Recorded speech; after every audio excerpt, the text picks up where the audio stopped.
أعوذ بالله من الشيطان الرجيم.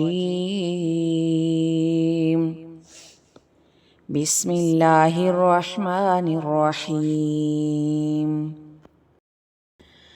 ألم تر إلى الذين خرجوا من ديارهم وهم ألوف حذر الموت فقال لهم الله موتوا ثم أحياهم إن الله لذو فضل على الناس ولكن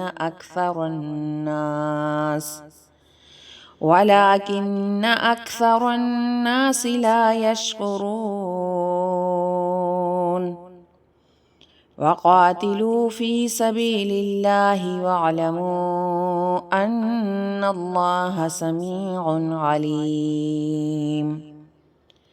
من ذا الذي يقرض الله قرضا حسنا فيضاعفه له أضعافا كثيرة والله يقبض ويبسط وإليه ترجعون. ألم تر إلى الملأ من بني إسرائيل من بعد موسى إذ قالوا لنبي لهم ابعث لنا ملكا نقاتل في سبيل الله قال هل عسيتم إن كتب عليكم القتال ألا تقاتلوا قالوا وما لنا ألا نقاتل في سبيل الله وقد أخرجنا من ديارنا وأبنائنا فلما كتب عليهم القتال تولوا إلا قليلا منهم والله عليم بالظالمين. وقال لهم نبيهم إن الله قد بعث لكم طالوت ملكا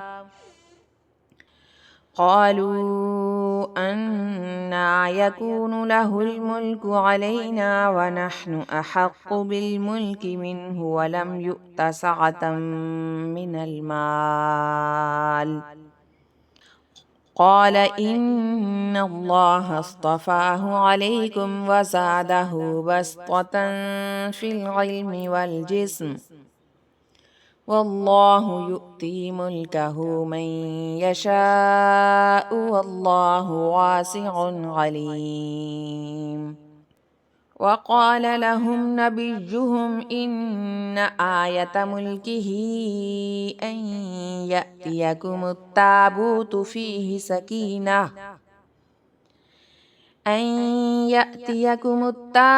فيه سكينة من ربكم وبقية مما